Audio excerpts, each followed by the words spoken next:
Hello, everybody, and welcome back to the Saltcast.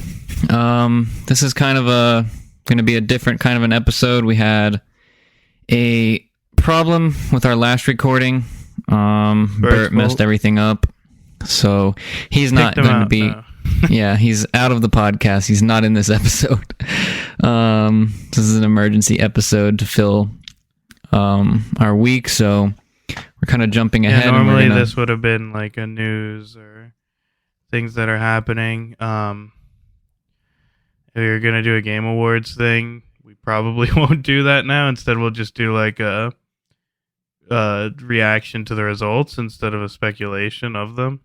Yeah, basically all you need to know is probably Baldur's Gate for everything. Yeah, we had this already all recorded, and we were editing it and realized that Bert didn't turn his mic on. Yeah, so there's no audio from him from an hour and a half long episode. But anyway, this episode, since it's not our normal episode, we're going to jumpstart the Halo series, and we're going to start that in this episode. It actually works out all right because Bert hasn't played it. He's played it, but like years ago, and we just played it like a week ago. So yeah. So this is the episode 1 of the Halo series, the breakdown of all of the Halo games and the franchise. Release order. Yeah, in release order. We're playing through them all again, and we're going to talk about them and focus the show around that.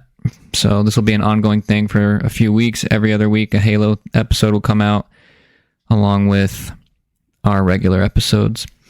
So if we want to start this off, the first game is obviously Combat Evolved, Halo 1.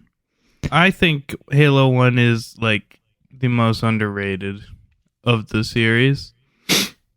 Yeah, I mean, it doesn't get forgotten, but it's not looked at in the same light as some of the other ones just because it's so much older now. I think it's like 22 years old at this point. Yeah, something like that. It just had its birthday like a week or two ago, too. Yeah, so it's been a long time. We played the game on the Master Chief Collection. I only play on Legendary, nothing else.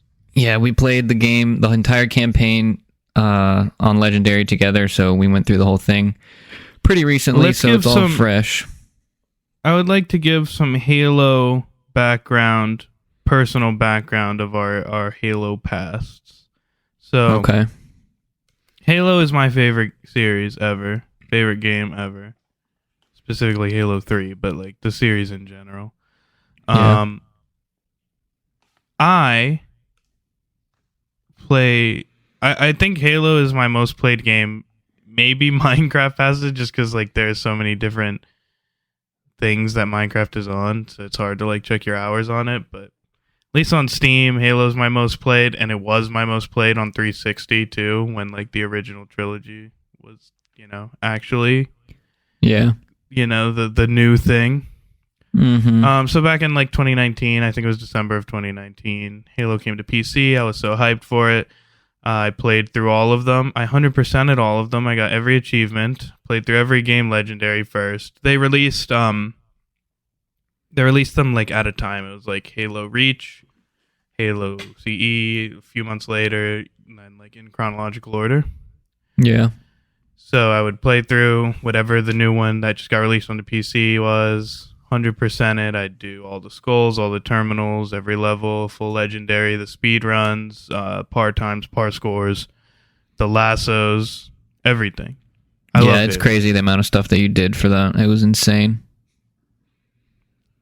Yeah, but that's Halo's kind of like, Halo. Yeah, I was gonna say Halo's kind of like the first game that like got us into video games. Really, if you think about it, because it released with the Xbox 360. Halo 3 did. And I remember that was like the first game like on a console other than like a Nintendo. Like, we played like Spider-Man 2, Spider-Man 1, yeah, Godzilla, on like a Destroy All GameCube. Monsters, probably Mario Sunshine before that as well. Like more casual gaming than serious gaming before then, I think, though. Yeah, and then I played Marvel Halo Ultimate 3. Alliance. Yeah, I played Halo 3 by myself first, and I was like, "Holy crap, this game is insane!" And so I had you come in. We figured out, like, we were really young at the time, we figured out that we could play like split screen and like we could play together, and there was like vehicles and like the story was crazy. And we started with 3, so 3 was the first game that we played. We didn't actually play Combat Evolved or 2 before that. I actually played them exactly backwards. I played 3, 2, then 1. Yeah, I did. That's how I played them also. But after that, once Halo games like were releasing in order, so like what was it? ODST, Reach, 4, 5. We've played every Halo together, like in the same room together, split screen. Well, not 5. They don't have split screen. Yeah, so but we played the games together. Don't have split screen. Go on. Yeah, other than Infinite. The ones that don't have it. Yeah, so that's kind of like it's our funny experience as when I remember like the way it worked was we played Halo 3, then eventually we went back, played Halo 2 and 1. And like I was still loving Halo 3. What was it? 2008 or 2009, I think actually. Something like that. And then I remember seeing in the store, I was like, ODST, what the hell? There's another Halo? And I grabbed it. Yeah. And then we beat it in one night. Yeah, I remember that.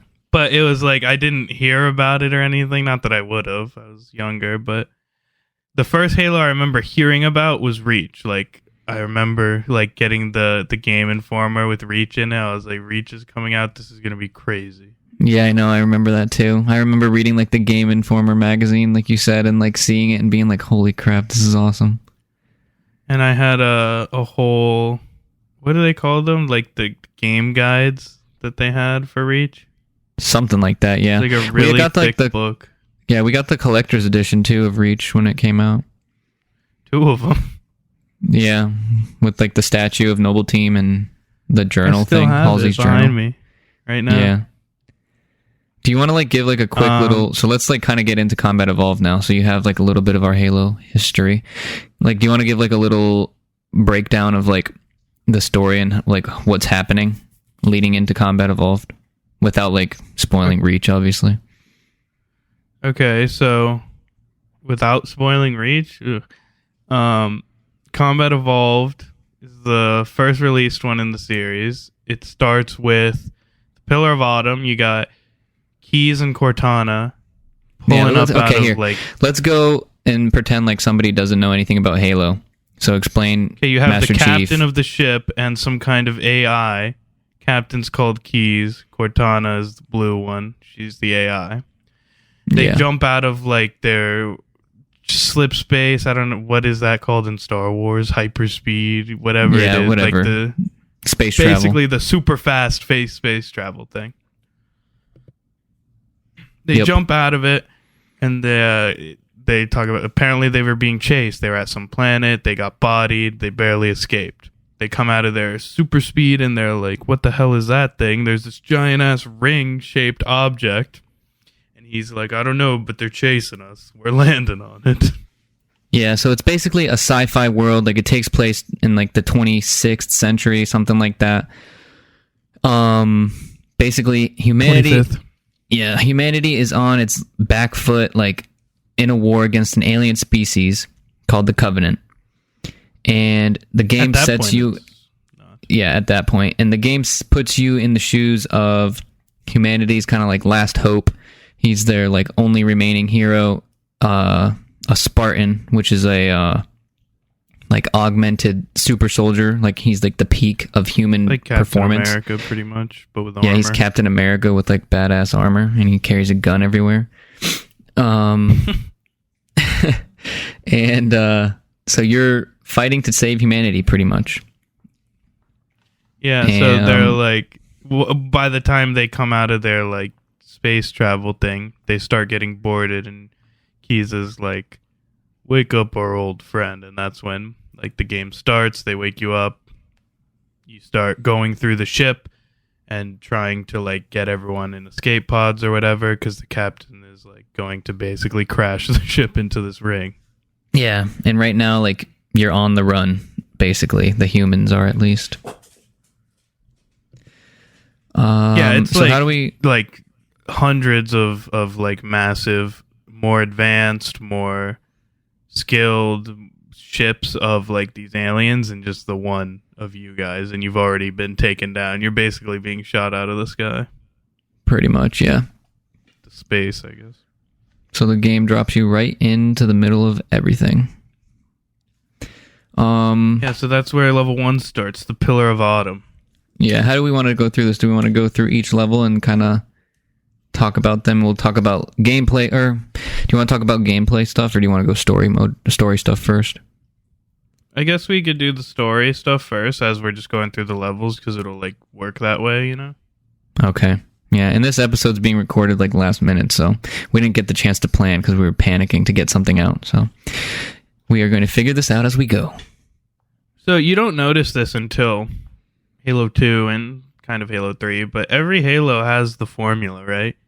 You always have the UNSC ship level as like the first level, or like something similar, the ground combat close quarters level.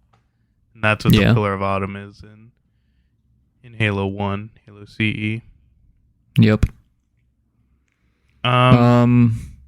So let's kind of break down Pillar of Autumn. I pretty much told the story of it already. You're just trying to help people get out, and then you also are trying to get off the ship with Cortana. He's like, don't let them get Cortana, the ship's AI. Yeah, because she has like secrets and like the location of Earth and all of humanity's like any most other planets. Important Not that they intel. have many left.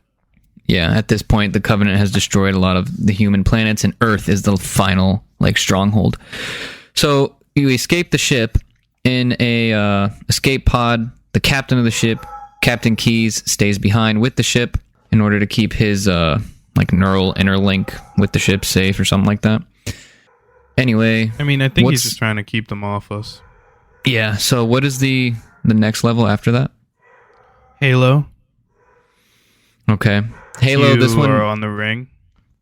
Yeah. So you land on the surface of this like giant ring. It's not a planet. It's like a artificially created what's world, it called? A ring world. A ring world, yeah. In space, and we don't know anything about it's so it. But cool though, because you can like see above you, like other parts of the ring. It's cool to like see the ring going around. It is pretty cool. Yeah, but you land crash your freaking escape pod, and the whole point of that level is you're just trying to regroup people, because you're like, we need to regroup everyone and fight back. As far as like the game, this is one of the more popular levels in the community. There's 2 that are like very popular in this game. It's level 2 Halo, and another one further on.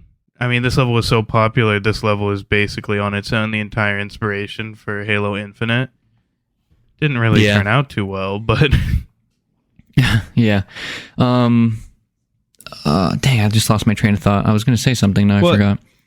It's cool because it's like this more open level. Like, it's basically you're put in this huge environment of this ring, and you can go in any order, any way you want to just find people and regroup. It's like a mini open world, but obviously impressive for 2001.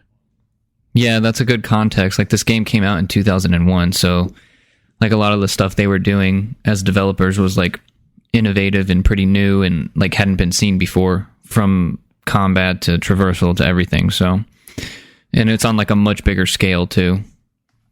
Yeah, especially coming from the first level. That's like these tight quarters, hallways, small rooms. Your environment. And all of a sudden you're outside and there's these huge areas. There's vehicles. You get warthogs, which are the cars, basically. Yeah. So anyway, you end up as the Master Chief, regrouping with all of the human forces on the ring, and you kind of put together your like tactical team of how you're gonna like figure out how to stop the Covenant. At this point, basically, you really don't know. And you're putting a team together to try and see if he's alive still, get the captain back, because obviously no one has any contact with him. He crashed the ship. The Covenant obviously see this massive ship crash, so they're there. Yep. So right now the goal is to regroup and try and escape the ring somehow and get away from the Covenant. And so that moves us Halo on. 1's story in general is pretty simple, but it lays the groundwork to what becomes a much bigger story in Halo 2. Oh, yeah. It completely takes off in Halo 2, but they do, like you said, lay the foundation of everything, and there's like lots of lore and like Easter eggs and little story threads that are like tied in throughout the game that become like much bigger as you continue playing within the series. Yeah, I feel like Halo 1's like narrative, lore, and world building and stuff is done more with environments and background things than actual, it's not like the cutscenes are the things telling you this. Yeah, that's true. But if you actually look around, you can kind of understand more things. Yeah. But then, after you form your strike team, you get the boy Johnson. You find him.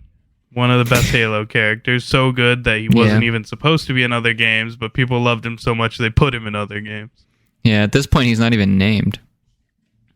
I think he is. And then you also get just a bunch of Marines. And what's cool about this is actually, depending on how many you save on this level, you will get more on the next level in certain areas. Yeah. Pretty cool. Yeah, it is pretty cool. It's always fun to try and keep the Marines alive. Yeah, I mean, it never really works out, but... Especially on Legendary. I guess Legendary. if you're not on Legendary, it's easy. But yeah. Anyways, after you acquire your team, you meet Johnson, you meet Foehammer, which is like the pilot. Johnson is like basically the guy in charge of the normal dudes besides the captain. He's like the sergeant of the Marines. Yeah.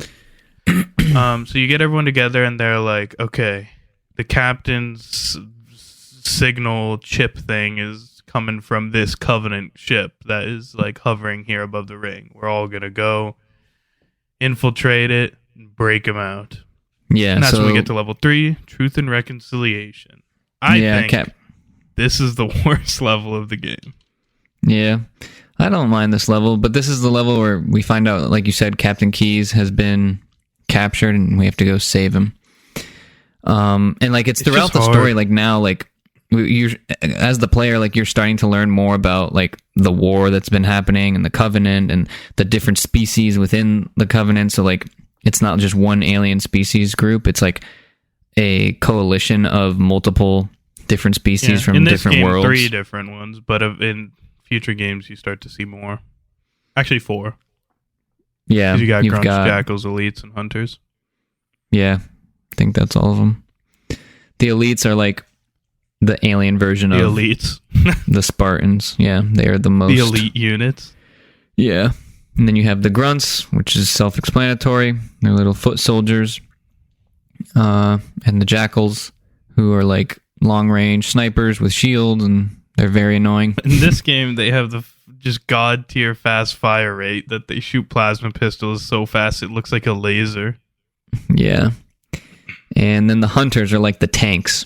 They have armor and they can only be hit in certain spots. Like the variety in like enemy types is really fun. It changes up the way that you play the game because you can't kill everybody the same way. Yeah, well, we'll get to that when we get to the gameplay part. Let's kind of speed it up through the story. Yeah. So, because there's not much story to talk about in this game. It's very basic. All right, keep it going then. So you go into the ship to save the captain. You fight your way through it. Eventually, you do find him. He's alive, thank God. And then he's like, "Oh, thanks, guys." And you steal a ship, escape with the captain. Boom. The whole team's back together. We're obviously, not doing great, but we at least have, a squad of people to fight back against the Covenant. And it's at this point that Cortana is like, the Covenant seem really interested in something on this other part of the ring. We should go see what's going on. Yeah, and it's at that point. Next level, it's called Assault on the Control Room, where you're like, hey, what the hell are they doing here? They follow them. They're going to see what the Covenant are doing here. You basically just fight your way up to this area because the rings are artificially created. There's a bunch of different structures from some kind of civilization that is long gone, obviously, because there's nothing on this ring. Yeah. And the Covenant seem really interested in it. Yeah, because at this point, Cortana like has intercepted like communications between the Covenant and their leaders and everything, and has found out like the ring is like she thinks it's some kind of like weapon or something like that. No, well, that's no. At this point, she's saying like apparently this holds a deep religious significance to them for some reason. We don't know what it is or why. Let's see what's going on here. Yeah. And that's when like they end up fighting over what is the control room. You get there, Cortana is then placed like into the system because Chief is like, hey, find out what the hell this thing is. Yep, so he's you plug looking her through in. it. Yeah. At this point, the captain, Keyes, and Johnson are going to a different location because Cortana also heard about a weapons cache. So he's like, okay, we'll go there, make sure they don't get any kind of like crazy weapons off this like ancient, seemingly super advanced technology. We don't want them using that against us, so we'll stop them there. You stop them with whatever they're doing over here, and we'll meet up after. And then Chief, once they get to the control room, puts Cortana in, like I said, and she's like, oh my god, that's not a weapons cache. Quick, Chief, go. And then he's like, what? And then she's like, just go! So you have no idea what the hell's going on. You're like, all right. Yeah, she's like really Chief freaked goes. out and just sends you on your way. And you're like, okay, I guess I'll go. And that brings you to what I think, not gameplay wise, but narrative wise, probably the most interesting level in the game. That's when you get to the level 343 Guilty Spark. Yeah, this one kind of like dumps everything on you, and you start to see like the. So, this level is so cool with the environmental storytelling, which I think is just this game. They don't do really the cutscenes like anything crazy, but you show up to this level. What's that? I was going to say partly because of like the time too. Like they didn't have like the ability to make a crazy technical cool limitations cutscene or whatever. Mm-hmm. But you get there, it's dark. You're dropped off by your Pelican, which is these flying ships of the humans. Yeah, you it's see dark, other it's crashed eerie. ships. You're like, what the hell happened here? There's crashed Pelicans, dead humans, crashed. What are they called? I can't remember those specific ships. They're not Phantoms or Seraphs. I can't remember. But crashed Covenant dropships. Yeah. They're all dead too. But like no combat between the two. So you're like, how the hell is everyone dying? And then you finally get to like the structure that Keyes and Johnson had been sent to.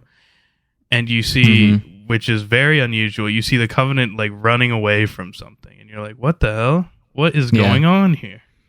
You kind of think, oh, maybe it's Johnson and the captain, but then there's like nobody there, and it's like really confusing. And then that's when you get to the structure. Dead things there, and you're like, okay. So you work your way further in. As you go down the elevators and through the tunnels, there's blood all over the walls, like just like dead bodies everywhere, and clearly like absolutely destroyed in a way that wouldn't be just humans shooting them or something, you know? Yeah. You're like, and then hell? Yeah, you find a Marine's helmet, and it has like a video feed. A little bit before that, though, as you're still going through this this like old structure looking for everyone, you come across a Marine actually, and he is freaking out. He's like gone insane. Oh yeah, he actually shoots you. He's like, he'll keep shooting you if you stand in front of him. And I mean, if you know anything about Halo, obviously you know what's going on, but this actually became a thing in the future games. Like there's one of these in Halo 3, there's one of these guys in Halo ODST. Yeah. But he's freaking out. He's like, oh my god, this is too like terrifying. Like he's just saying some crazy stuff. He's like, everyone's he's like dead. rambling and thinks you're some like, kind of monster. Out. Yeah. But yeah, then you continue on, and eventually Chief, which is you, finds like Private Jenkins' helmet. So he's like, let me watch this video clip on it. Yeah, so he watches the video clip, and that's when you get like the crazy introduction and the cutscene of Johnson and Captain Keyes' first encounter with, it's called the Flood. It's basically like an alien parasite that like infects people and or Covenant. Yeah, well, anything, any like living organic creatures with like they have to have brains, don't they? Or like minds, a nervous system. That's what it needs. Sufficient biomass. Like yeah. they well, can like use things that aren't able to move, but they usually use them for like creating grave mines or whatever because they just need mass. Okay, yeah. But basically, you find out like there's some kind of like alien parasite that was like left on the ring and like destroying everything, and even the Covenant are afraid of it, and so it ends up being kind of like a horror level. Like it's pretty scary. So good. Like if you don't know what's going on. But yeah, it's pretty cool. Oh my god, I accidentally skipped a level. Let me just say it really quickly. After you get the captain back, the reason I totally forgot. I think I said it, but I forgot to like say the exact way that it was figured out. After you get the captain back, the captain's like, yeah, I heard them talking about the cartographer or whatever, and then you end up going to like this basically a map room, and that's where Chief puts Cortana in, and that's what gives them like the directions to the control room. Yeah. They find the map of the ring, and that's how they find out where all of these like different locations are and everything. It's basically just this is how we went here, and it told us to go there. Yeah, it's the way of just moving the story forward, pretty much.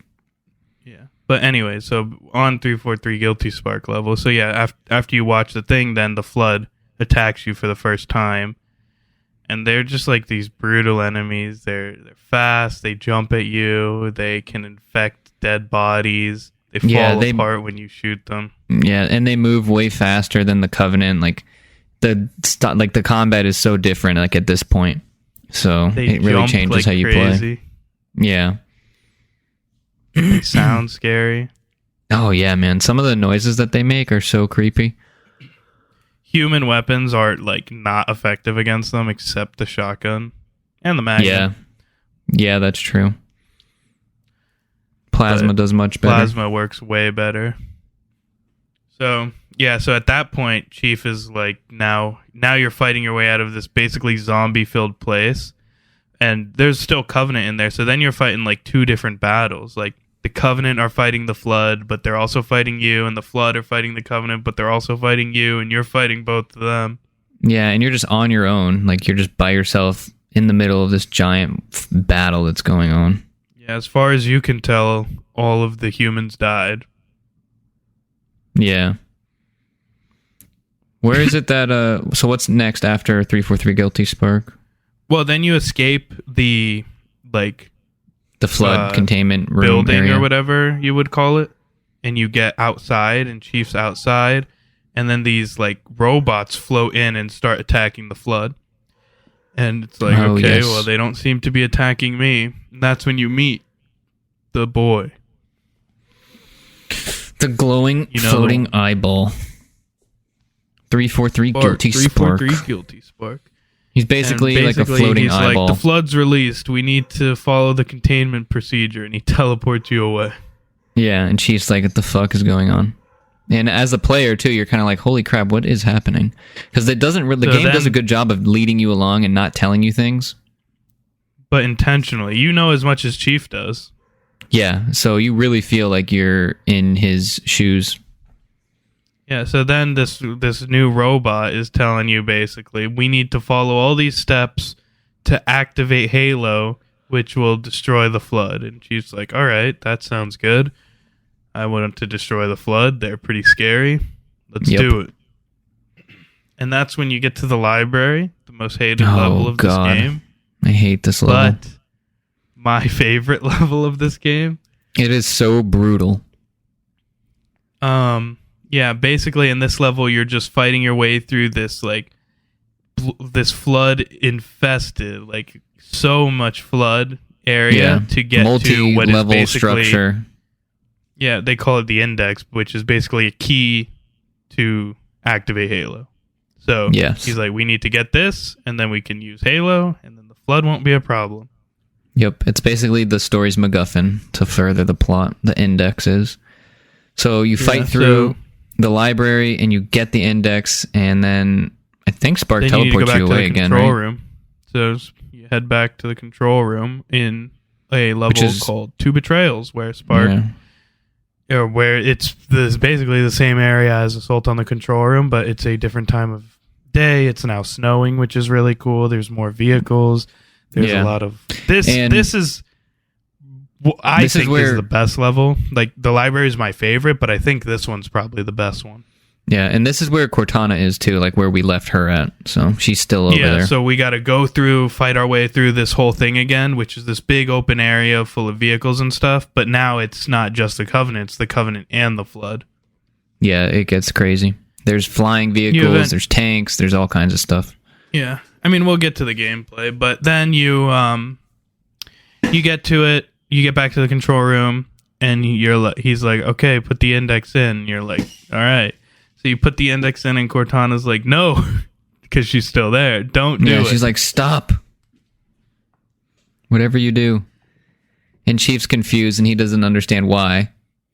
She's like, do you know what you were doing? He goes, yes. He's like, yes. The Flood. Trying to activating Halo's defenses. She goes, Halo's a weapon. And basically, it's at this point, which I guess this is the big twist of the game. You find out that the point of Halo was not to destroy. This is actually very much world building too. Actually, it is. Yeah, you find out Halo isn't meant to kill the Flood. There was this ancient civilization that spent years going through a war with the Flood, and they basically came to the conclusion that there's no way to win. And they built the Halo rings, and the purpose of the Halo rings was to kill everything in the galaxy that the Flood could have a chance of infecting. So that the Flood would starve to death, and then things could regrow over time.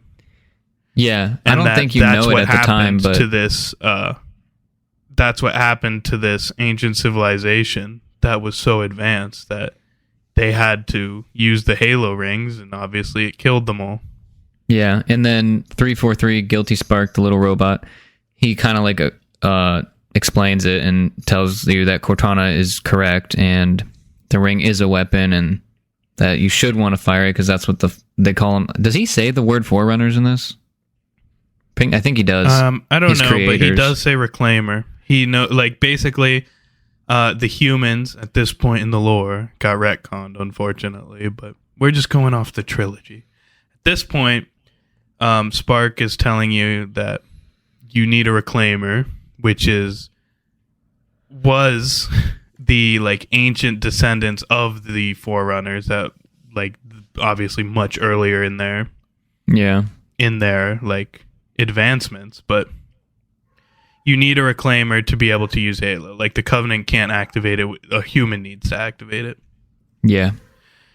Only a human can then activate Spark's the index. Kind of confused. He's like, "Why would you not want to do this? You're a Reclaimer. Like, this is what we do." Yeah.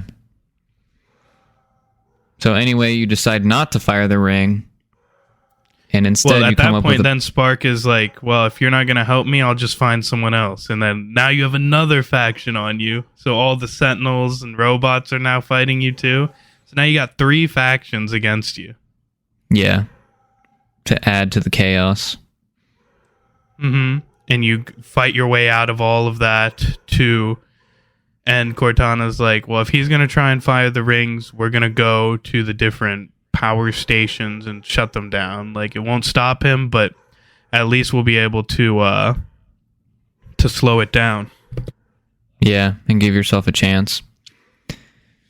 So that's what happens, and then we move on. What is next? So, after you shut them down, they start getting, pings from the captain again. They're like, the captain's alive. He's in this Covenant ship again. So you go back to it, but at this point, it's infested with Flood. Yeah, the Covenant ship has been taken over by the Flood, and it's so you fight through the whole thing. Now it's Covenant, Flood. It's crazy. You get to the ping spot of the captain, and you realize the unthinkable has happened. Yeah, he's fucked up. Yeah, he's been infected by the flood. And it's pretty gross and like I don't know, it's pretty sad too. Yeah, they were forming a grave mind out of him, which is basically like a central intelligence of the flood because they're like a hive mind. And since they're just being released, they need to form like their main thing still. And that was going to be him. Sorry, my dog just tried to get on the mic. Yeah, so basically he's dead, and they're like, well, we're gonna have to fucking take his chip out because his chip is linked to the ship. Also, it's linked to a lot of valuable information we don't want the flood possibly gaining access to. So he punches through his face and rips it out of his brain. He literally punches a hole through the front of his face and rips out like his chip or whatever it is. And just leaves him, and so Captain Keyes dies. It's pretty sad and gross and traumatic. Yeah. And then you get to the last level where they're like, okay, Cortana's like, I have a plan. We'll go back to the ship, overload its engine. Yeah, the ship being the Pillar of Autumn. Whole ring. Yeah, the human ship that crashed originally, the human ship. Yeah. And so now overload the plan its is engine, blow up the whole ring, and then Foehammer will pull us out of here on the Pelican. Yep. So new plan: destroy everything because it can't be left alive. Yeah. So then you get back to your human ship that you started the game on, fight your way through 3 factions: Sentinels, Covenant, Flood. Which that's something I love about Halo, just the multi-faction stuff, because there's fights going on that don't involve you. Yeah, sometimes you can just like let them fight it out between themselves, and you're just like, oh god. You're just like, please let the Sentinels win. They're the easiest. Yeah. You fight your way through the ship. There's so much the blood reactor. On the ship, yeah. You throw get some to, grenades like, in a couple holes. Mm-hmm. And then you're set on a timer. Oh, this is awesome. You got to escape. You go try to escape. Foehammer gets shot down. You're like, damn. Yeah, and this whole time when we played it this time, you're in a Warthog, which is a car, and you're driving, and you're on a timer. You have however many minutes to make it to the end of the ship. Everything's exploding around you. The Flood are fighting. The Covenant are fighting. You're running people over as you go.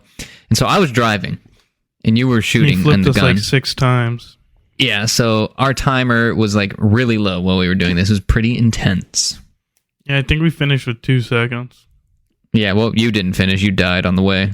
That was partly my fault, but I did make it to the ship with like 3 seconds left or something like that, which is like the closest to time we've ever done that. Yeah, after Foehammer dies or gets shot down, Cortana's like, there's still a ship docked in the hangar. You go to the hangar, you escape on a ship, and the ring blows up, and you're like, we did it, but everyone died. Yep, everybody's freaking dead. Except for Chief and Cortana, who are now drifting through space. And then you find out later that Johnson somehow escaped. Yeah, so there's a story later that Johnson did escape somehow. But that's the story. It's pretty basic. It's basically just you show up on this like weird world, you fight your way to find out what it is, you find out what it is, and you're like, that's bad. Destroy it and get out of there. Yeah. So story is, like you said, pretty cut and dry. Nothing too crazy as far as like the linear path that you go on. But it does do a lot of world building, like you said. Like there's tons of stuff introduced in this game, from the Covenant to the Flood to the Sentinels. The idea of the Forerunners, who are like the race that came before the humans. Yeah, so like there's massive starships, there's space battles, like all kinds of different weapons, technology. And all of this stuff, the ring that's being like talked about within the story that is like just given to you either through like environmental stuff or little pieces of dialogue here and there. So like, I remember as a kid, like thinking, holy crap, this world is insane. And I always wanted to like know more. I wanted to know about the Forerunners. I wanted to know more about the Master Chief and like who he was. 'Cause like you don't even know his name at this point. You just know that he's called the Master Chief. And then, so Halo 1 and Halo 2 got an anniversary edition on their 10th anniversary, both of them. I'm not really a big fan of Halo 1s. I think it kind of messes up the scariness of the game. Yeah, the lighting is a lot brighter and not as scary. What they did do for both of them, which I think is awesome, is the terminals in every level. I think they expand on the story in a really good way. They do. They basically add their version of like cutscenes, because their cutscenes weren't really anything crazy at the time. So on every level, there's like a hidden terminal you can access and see like a little mini cutscene of just lore building. So in this game, most of them are showing like the backstory of 343 Guilty Spark and how he got to the point we're at. Yeah, basically he's been on the ring for like tens of thousands of years all by himself. He's like the custodian of it. He's supposed to take care of it and stuff. And he's like an AI, I think. So he's like an artificial intelligence. And he actually starts to like get bored, which is not supposed to happen. He started doing like experiments. Like they talk about all the things that he's feeling alone and all of this stuff. And he's kind of like going insane, which you kind of feel is the case when you meet him in the game. So it kind of expands on all of that stuff. It's cool. They're like context type things. Yeah, and they add a lot to the story. Yeah, and the really coolest one, I think, there's one that shows Key's like mental state going through his flood infection, which is crazy. Oh yeah, that one's bad. That's as the in best like one, I think. Crazy. Yeah, they talk about like, yeah, that was bad. He like keeps repeating his rank and service number to like try and stay sane and not let the flood take over. Yeah, he like fought off them breaking into his brain and like just long enough for Chief to kill him, so they couldn't find like any kind of earth or anything like that. Yeah. Another thing we should probably say, like the flood is like the more like people or creatures that it consumes, like the smarter it gets. So like eventually it could pilot a ship or like do all kinds of crazy stuff. It gets all the knowledge of anything it infects. Yeah. So it could, in theory, leave the ring, which I think it actually was trying to do with the Pillar of Autumn. Yeah, not only that, and if they have a grave mine set up, all of them get the knowledge of whatever they infect. Yeah, so it's pretty scary. Yeah, so that's Halo 1. The story. I would say the story overall, it's passable, it's alright. It's pretty decent. Job. There's nothing special about it, but I mean, for the time, it was probably pretty like impressive, right? I think it's special in a way that like how it set everything up. Like you had to have this one. Like it's not going to be like grand story on the scale of 2 or 3, but that's because 2 and 3 work so well, partly because of all of the groundwork that Combat Evolved set up. And then people like, I feel like there's a lot for Halo 1, like revolutionizing gaming that people kind of just breeze past, right? Like Halo 1 almost single-handedly, with like one other game I can think of, like GoldenEye and Halo 1, are like what brought shooters to console. Otherwise, shooters were not popular on console. No one cared about them. Halo 1 invented aim assist, which is like almost a necessity for console FPS gaming. Yeah. No, yeah, they definitely innovated a lot from gameplay mechanics to like traversal within the world, environments, like as far as first-person shooters go. Yeah. That's just like backstory on Halo 1. Game-changing thing. Like I said, brought shooters to console, invented aim assist. Basically is the reason Xbox exists. It's basically the reason Xbox Live exists, or it doesn't exist anymore. That's but Halo at the time 2. But Combat Evolved is like part of the reason that happened. Yeah, I mean, like the Xbox wouldn't exist without Halo. Yeah. So that's some cool Halo background there. Halo 1. As far as gameplay, just things we liked, favorite levels. What are like the standout levels for you? I'll tell you mine right now. I think I'll just do top 3. I'll do them in order. My favorite one is the library. I love the library. I know people don't think it's good, but I just find something so satisfying about the library because the Halo 1 shotgun is my favorite gun to use in the entire series of Halo. It's so good. And I feel like really it's so OP. satisfying to just be spinning around shooting Flood with a shotgun when there's like hundreds of them coming at you. Yeah, it's pretty insane. Are you doing like a I top just find three, or that what are you super doing? satisfying. Yeah, I'm just going to do my top 3 levels. I mean, you don't have to, but I just want to. I have a top 3, so go ahead. So that's my favorite level. Like I said, I don't think it's the best made level, but it's just my favorite level. Mm-hmm. After the library, 2 betrayals, because my next favorite thing. This is my favorite thing in pretty much every Halo, besides Halo 1.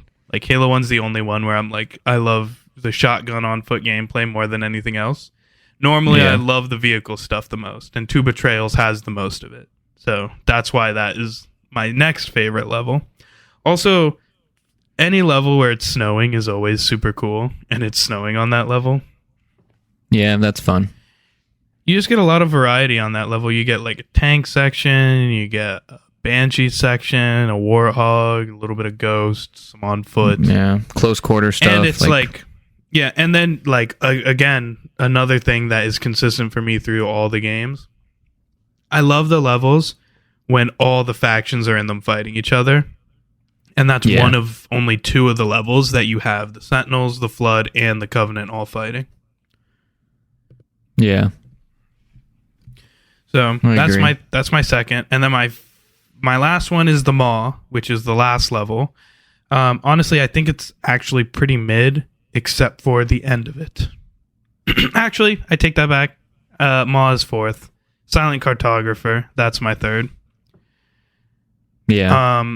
That's like your first. Halo is your first like open into vehicles, but I feel like Silent Cartographer gives you like a better like use of them. Mm-hmm. That's and a pretty the good island 3. just looks super cool. Yeah, I agree. So those are mine. Plus, there's some really cool speedrun things on Silent Cartographer.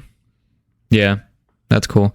Mine in order, so like number 1, probably Silent Cartographer. I think that one, for basically all of the same reasons as you, just the vehicle stuff I liked a lot, and you jump off the Pelican and you're like storming the beach and all of that. I think that's pretty cool.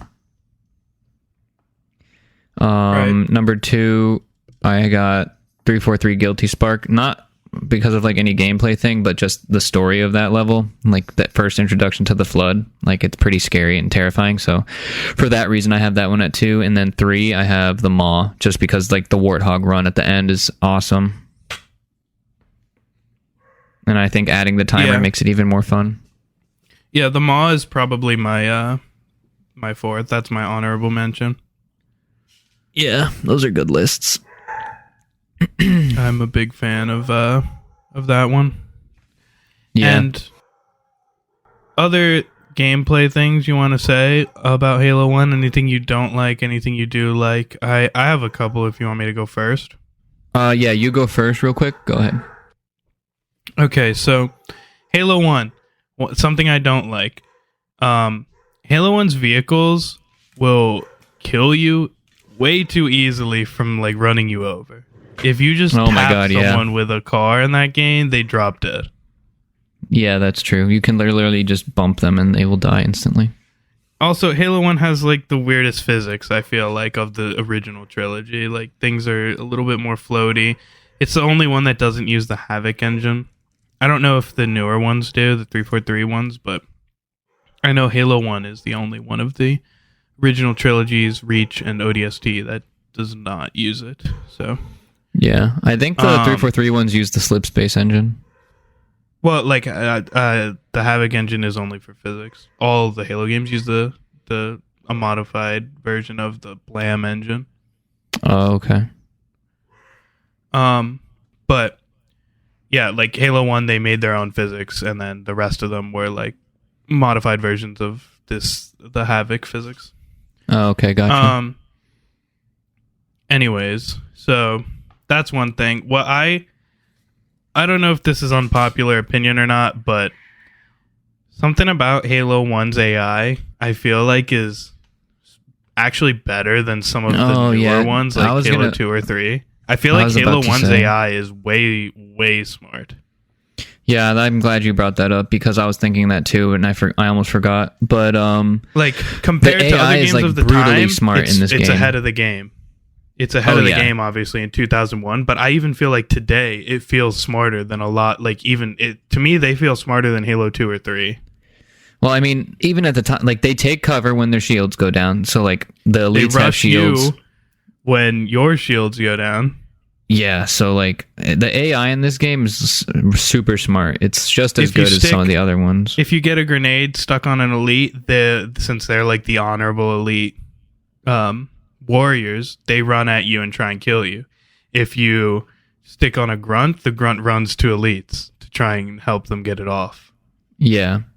That's another thing that's like little story things that go into the lore and into like deeper stuff in universe. Yeah, like built into gameplay.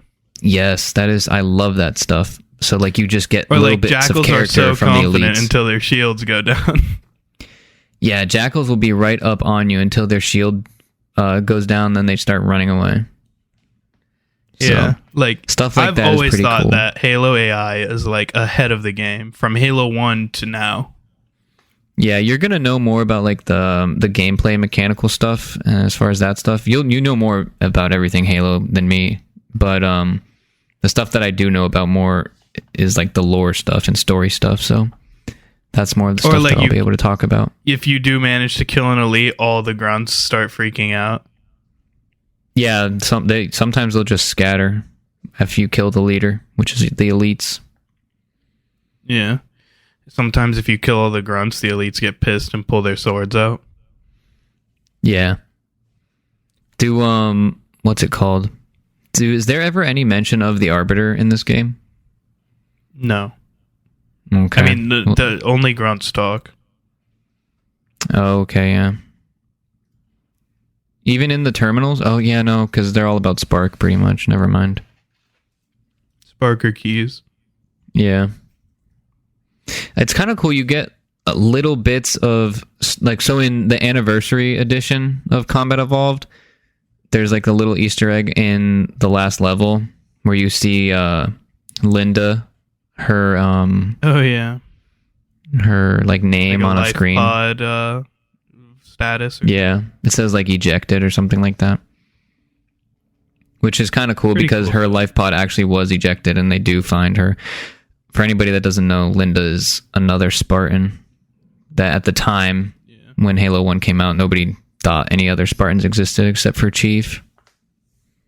I feel like something Halo's always done well, and I think it peaks at doing this in Halo 3, but it's obviously started in Halo 1. Is that like the game is like this sandbox, right? Like there's all these different tools to do things. So like it doesn't feel the same really playing a level because like there's so many different things that can happen, whether sometimes you push through an area with a warthog, sometimes you have to push through it with a plasma pistol. So like there's so many things you can do. You could push a box that you need for cover or something like that. Yeah, the way that you can go through each level can change depending on either your style of play or if you're playing multiple times like we have throughout the years. Like, you may do things differently as you play. Yeah. I also like in Halo how they make, for the most part, like there's some weapons that aren't like this, but for the most part, all of the weapons like have a really good feel to them, and they feel unique and different and like satisfying to use, even if they aren't always the most effective. But they usually do have little quirks and things here and there that make them useful in some way. I'm also a fan of how like some weapons are really good, but only against certain enemies. Like a sniper is legendary against elites, but useless against the Flood.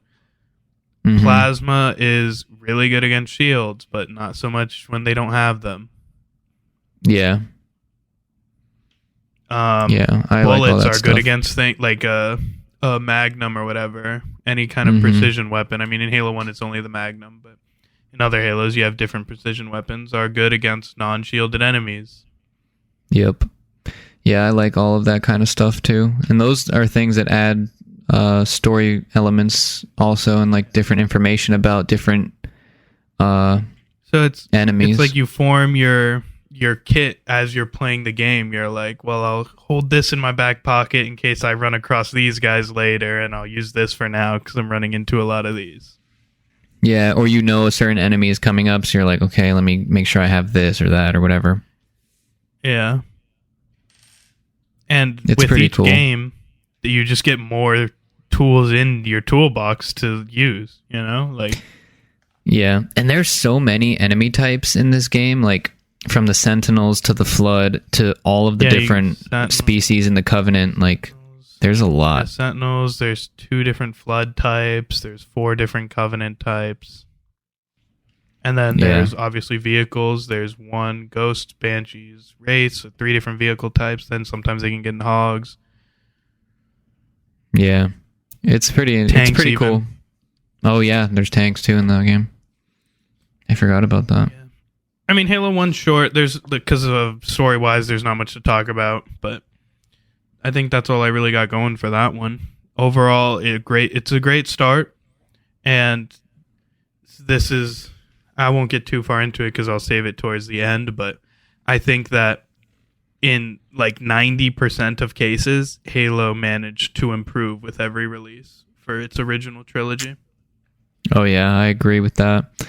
I don't really know if I have other stuff to talk about. Like, I want to talk story stuff, but there's like so much that comes later, so it's a little hard. Yeah, like as far as this game, the story is pretty simple, but it definitely like. I think this game does I don't know if you give it to this game or give it to Halo 2, but the connection between this one and Halo 2 is done perfectly. I don't know if that's this game planned for Halo 2 perfectly, or if Halo 2 looked back and adapted it into its story perfectly. But what do you whichever mean way it when happened, you say that? Like how Halo 2 starts and how this one ended? Is that what you're talking about? Just how all the events of Halo 1 have a significant impact on the story of Halo 2. Oh, yeah, okay. Yeah, that makes sense. And I'm not, like I said, I'm not sure if that is to be given to Halo 1 for planning that out or Halo 2 for looking back and being able to adapt it well. But either way, the connection between them is, I think, perfect. Yeah, I think there's probably a little bit of both. My favorite parts of Halo are when like they expand on the universe and like you learn more about characters like the Master Chief, and you find out that there's more Spartans and things like that. Like there's so many things that happen in the universe that are so interesting, from the UNSC, which is the human like military, to like the inner workings of the Covenant. You learn so much about them. Like all of that stuff's really interesting to me, all the sci-fi kind of like futuristic stuff. And that's why Halo 2's story. Ooh, I can't wait for that episode. Yeah, and Halo, the franchise as a whole, or at least it did a good job of keeping things like mysterious. So like you don't know who the Forerunners are and like why why the rings were built, but like to think about the race that did build them and like what other purposes they may have had. Like that's pretty cool. I think like, what it is Halo did a really good job of making it feel it's weird because they did both of these things at the same time. Like they made you feel like a badass that the whole galaxy depended on you, but at the same time there are parts of it that make you feel like you really don't mean shit in this massive like universe compared to like the rings and the Forerunners. Like, but if then you compare to humans, Halo, you're like this god. Yeah, if you compare Halo to other sci-fi franchises, like it's up there with like big time franchises, I think, in terms of like universe building and like lore, as like Star Wars and like maybe Star Trek and stuff like that. Like they do a good job of really building out and fleshing out the universe that you're in and making you care about it and want to know more about it. Another thing about Halo, and I actually don't think this is really the case anymore, but with the original trilogy Reach ODST, I felt like it was a sci-fi, but it was like more grounded than most sci-fi. Like it felt more believable than something like Star Trek or obviously Star Wars. Yeah. As the series goes, it like moves a little bit away from that at times, but it's pretty grounded trilogy, in the originals. Keeps it good. There's not like magic or anything, and well, Halo 4 there kind of is, but in the original trilogy. Talk about that later. Yeah, definitely. man, the Halo 2 episode is going to go crazy. We have already finished playing that, so that's probably going to be long. I mean, that one is going to be long. It is very long. 14 levels. This one's that may even need to be 2 parts, so we'll see how that goes. 10. Yeah. And we'll try and get Bert on the next one. Like, it was just unfortunate how it worked out at this one, because I did want Bert to be here. Yeah, we did want him to provide his thought and stuff of everything, because he's played the games too. But it kind of works out because I think he's going through finals soon, so like he gets a week off. Yeah, he's bombarded right now with finals and all kinds of school stuff, so kind of maybe works out, gives him a little time to catch up. He's got so much going on, he can't even remember to turn his mic on. So yeah, it's rough out there. But that's Halo 1. I like it a lot. I don't think it's like amazing. I mean, for the time, I do think it was amazing, actually. I do too. I think it aged all right. It's not like it's shit to go back to, but it is noticeable. Yeah, having played it recently, like we just played it a week ago, give or take a few days, it is not difficult to play through it. It's not like tedious. It's still very much like fun and enjoyable, and the gameplay loop still works to this day. Like you could have that same loop in modern games and it would work. Mm-hmm. As far as like Halo CE, the most common way people would play it now would be on MCC. And like a lot of the issues with it are MCC issues, not original issues. Like I don't know if you noticed, it pisses me off so much, and it's only an MCC issue. There's this slight delay for jumping. That was not in the original game. I think I kind of did notice that. I got used to it, but I did feel like it was weird. Mm-hmm. Or like there's this weird spread on the Magnum that also was not in the original game. Okay. I like, this kind of reminded me of something. So like the Halo franchise is like kind of known for this. Like their bugs or glitches become like super popular, and like getting out of the map and like breaking the game is like almost kind of like the developers kind of like it in a way. Like it's not like game breaking stuff. They were like known for putting Easter eggs in these like insane places. Yeah, like the speed running stuff that you can do in some of these games, like completely skip over massive sections of levels. I mean, I think that's kind of cool. Halo 2 is the best for that. Like, as far as like the game that has the best speed runs and like cool out of the map Easter egg type shit, Halo 2 for sure. Yeah. The franchise, like, as you can tell, we both have a lot of love for it and have played it since we were kids, like little kids. It's really what got us into like the Xbox and everything. So it's been a fun ride, and we still play the games today, even if they're shit. Yeah, I might even play Halo 3 tonight if editing this doesn't take too long. Yeah. But all right. Next episode, for the Halo series, we will try to have a little bit more planned out. Like I said, this was a emergency kind of thing, kind of scramble and put it together. Hopefully it wasn't too bad. Hopefully it works out. We will see everybody next week with our regular episode. And then Bert probably. Yeah, Bert should be back. So look forward to that. As always, thank you for everybody that listens. Thank you for interacting with the polls. That helps. I like interacting with people that are listening to the show. So there'll be stuff for that. You can email us at thesaltcastpod@gmail.com if you guys ever want to like try and talk to us, or tell Bert to fix his mic and remind him in our email to turn it on. No, you say Bert's closing. Oh yeah. Keep it salty. We will see you guys next time.